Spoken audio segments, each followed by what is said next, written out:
आशा की किरण। ભગવાનના ભક્તો યાદ રાખજો, કોઈને સુખી જોઈને આપણું હૃદય રાજી થાય ને તો જ આપણે પરમાત્માને રાજી કરી શકશું.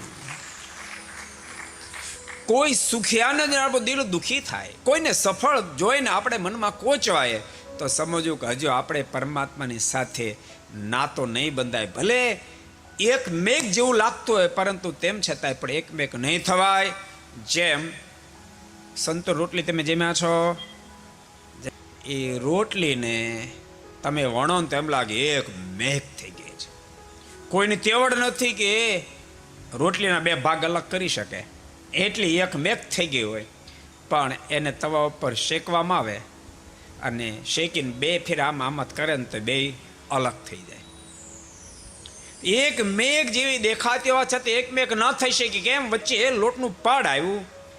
એમ કોઈની સફળતા, કોઈના સુખને જોઈને આપણે ઈર્ષ્યારૂપી પડ જો વચ્ચે આવશે તો ગમે તેટલા પરમાત્મા સાથે આપણે એકમેક થઈ ગયેલા દેખાતા હશું, તેમ છતાં ટાઈમે દેશકાળ વિપરીત આવશે ત્યારે આપણે પરમાત્માથી અલગ થઈ જશું.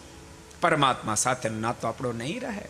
को पसंद आया हो तो लाइक करें और शेयर करना मत भूलिए.